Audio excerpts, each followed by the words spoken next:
សម្ដេចហ៊ុនសែននឹងប្រើប្រាស់យោធាពិសេស BAQ ដើម្បីនឹងកម្ចាត់យោធាសៀមនៅតំបន់ថ្មដាឬក៏តំបន់ដែលដាក់កុងតឺន័រមួយចំនួនដោយប្រើប្រាស់អាវុធទំនើបផុតលេខមិនមែនជាការប្រើ BM21 ដោយការពីមុនហើយក៏បានត្រៀមនៅយុទ្ធភករទំនើបនៅក្នុងការបាញ់ទម្លាក់យន្តហោះចម្បាំងរបស់ភាគីថៃបាទនេះគឺជាអ្វីដែលភាគីថៃតែងតែផ្សាយជាប្រចាំនៅលើសារព័ត៌មានល្បីៗរបស់ខ្លួនបាទនិយាយរួមទៅគឺសុទ្ធសឹងតែសារព័ត៌មានល្បីៗជាច្រើននៅខាងប្រទេសថៃនេះបានចុះផ្សាយបែបហ្នឹងដោយបានលើកនិងចោទប្រកាន់មកកាន់សម្ដេចតេជោហ៊ុនសែនថាបានត្រៀមកម្លាំងក៏ដូចជាត្រៀមនៅកងទ័ពពិសេស BAQ ដែលជាអង្គរៈពិសេសផ្ទាល់នោះរួមទាំងប្រើប្រាស់អាវុធទំនើបអីផ្សេងនេះដើម្បីនឹងវាយយកទីតាំងដែលបានបាត់បង់ទៅកាន់ទឹកដីថៃកាលពីមុននោះបាទគឺថាភាគីថៃបានប្រកាសក្តែង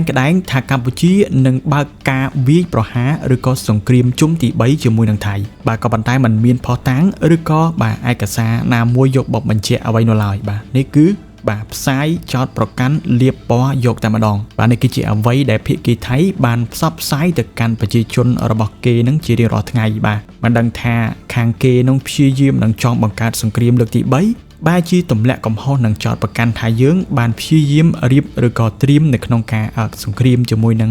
ថៃជាលើកទី3ហ្នឹងជាការពិតទៅនេះមិនមែនជាលើកទី1នោះទេបាទខាងថៃឯនេះគឺព្យាយាមលាបពណ៌ឬក៏ប្រើល្បិចគ្រប់សពបែបយ៉ាងចោតប្រកាន់មកកាន់កម្ពុជាដោយយកលេសថាយើងមិនគោរពឬក៏យើងបានផ្ទុះអាវុធអីអញ្ចឹងទៅបាទហើយគោលបំណងរបស់គេនោះគឺ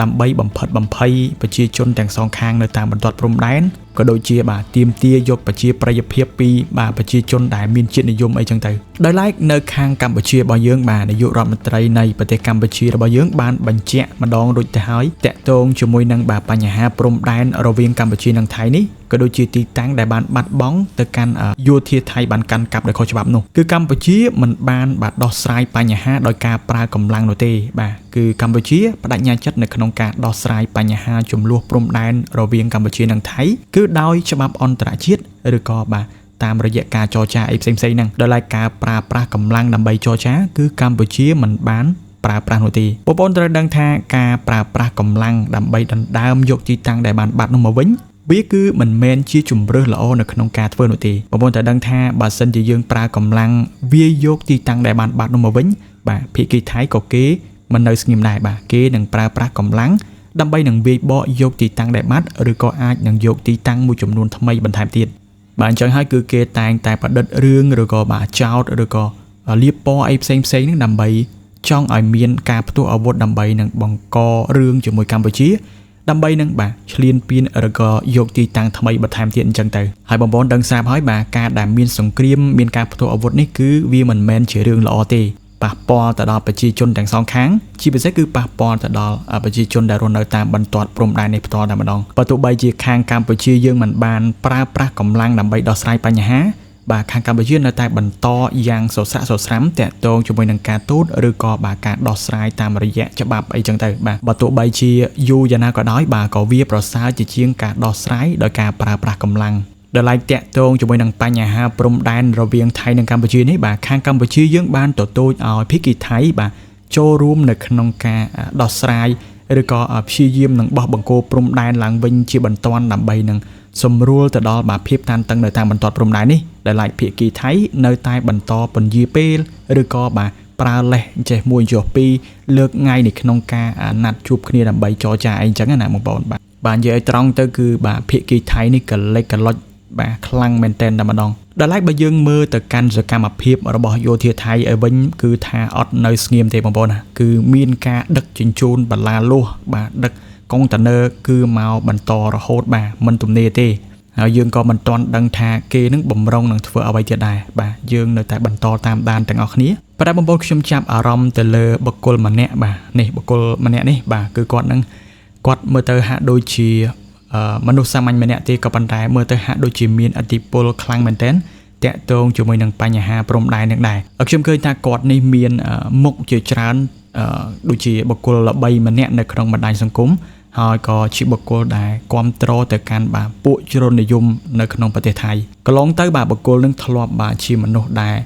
ធ្លាប់មានគំនិតនៅក្នុងការដឹកលិមួកមកកាន់ព្រំដែនណាដើម្បីបាញ់មកកាន់ក្រមបាតកោខ្មែរនៅតាមកន្លែងដែលគេដាក់បលាលួសកាលពីមុនណាអញ្ចឹងបងប្អូនប្រហែលជាស្គាល់បុគ្គលនឹងកាលពីមុនហើយថ្មីនេះយើងឃើញថាបុគ្គលនឹងគឺបង្ហាញមុខច្រើនមែនទែននៅកន្លែងដែលមានការដាក់ទូកុងតឺន័រអីផ្សេងហ្នឹងហើយខ្ញុំក៏មិនដឹងថាបុគ្គលនឹងគាត់ធ្វើការឬក៏មានមុខតំណែងអ្វីនៅក្នុងការងាររបស់ប្រទេសថៃនឹងដែរបើទោះបីជាកម្ពុជាត្រៀមអាវុធអ្វីក៏ដោយត្រៀមកងទ័ពនៅទីណាសមត្ថភាពការពារកម្រិតណាក៏ដោយវាគឺជាសិទ្ធិផ្ដាច់មុខរបស់ប្រទេសកម្ពុជាពួកឯយើងគឺជាម្ចាស់ផ្ទះយើងគឺមានសិទ្ធិនៅក្នុងការពារទឹកដីរបស់យើងហើយក៏មិនចាំបាច់ទៅសុំការអនុញ្ញាតអំពីប្រទេសណាដែរបាទឬក៏ប្រាប់ទៅកាន់សៀមឬក៏ថៃហ្នឹងអញ្ចឹងបានថាបងប្អូនយើងកុំចាញ់បោកបាទខាងព័ត៌មានរបស់ប្រទេសថៃប្រទេសសៀមហ្នឹងគឺថាពូកែលៀបពណ៌និងបោកកុហកញុះញង់បាទនេះគឺជាព័ត៌មានញុះញង់ណាបងប្អូនដើម្បីឲ្យមានភាពតានតឹងមានចំនួនជាមួយនឹងគ្នាសារជាថ្មីអញ្ចឹងទៅបើយើងនិយាយអំពីខាងយោធារបស់ថៃវិញបាទគឺថានៅមិនស្ងៀមទេមួយថ្ងៃហ្នឹងបាទរោគរឿងមិនចេះចប់មិនចេះហើយនៅតាមបន្ទាត់ព្រំដែនរវាងបាទថៃនិងកម្ពុជាហ្នឹងហើយយើងក៏ឃើញថាបាទគឺគេបាទសកម្មមែនតែនតាក់ទងជាមួយនឹងការជួសជុលមែនតែនទៅកាន់អាវុធយុទ្ធភ័ណ្ឌបាទរថក្រោះឬក៏បាទគ្រឿងយុទ្ធភករអីផ្សេងហ្នឹង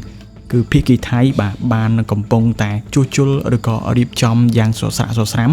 មិនដឹងថាត្រៀមយកទៅខាងណាប្រយុទ្ធជាមួយនឹងអ្នកណានោះទេបាទយើងគ្រាន់តែមើលហើយក៏ព្យាយាមបាទចែករំលែកឲ្យទៅកាន់បងប្អូនយើងជាពិសេសបងកងទ័ពនៅខាងជួរមុខណាបានឃើញអំពីសកម្មភាពនេះផងដែរដើម្បីត្រៀមបាទក៏ដូចជាទប់ទល់នៅពេលដែលមានហានិភ័យដែលយើងមិនអាចដឹងមុននោះទេបាទក៏ព្រោះតាយើងឃើញថាមួយរយៈចុងក្រោយនេះបាទភាគីថៃនេះនៅតែបន្តរករឿងបាទលៀបពណ៌មិនចេះចប់មិនចេះហើយបាទជាក់ស្ដែងដូចជាការពីម្សិលមិញយើងឃើញថាម្នាក់ទៀតហើយឃើញថាតាក់ទងជាមួយនឹងករណីជន់មីនសារជាថ្មីណាអញ្ចឹងបងប្អូនត្រូវដឹងថាឲ្យតែមានជន់មីនគឺមានបញ្ហាទៀតហើយបងប្អូនណានេះគឺជាសញ្ញាឬក៏ជាសារដាស់តឿនតាក់ទងជាមួយនឹងចំនួនរវាងបាទកម្ពុជាថៃនឹងឲ្យតែមានការជន់មីនគឺយើងត្រូវតែដឹងហ្នឹងបងប្អូនណាអាចនឹងមានសេណារីយ៉ូមិនល្អកាត់ឡើងហ្នឹងបាទអរគុណច្រើនបងប្អូនសម្រាប់ព័ត៌មានថ្ងៃនេះហើយកុំភ្លេចចែករំលែកវីដេអូនេះទៅកាន់បងប្អូនជនរួមជាតិយើងឲ្យបានដឹងជាច្រើនហើយកុំភ្លេច Subscribe Channel YouTube ខ្ញុំម្នាក់មួយដើម្បីទទួលបានវីដេអូថ្មីៗពីខ្ញុំបាទបន្តទៀតបាទអរគុណច្រើនជម្រាបលា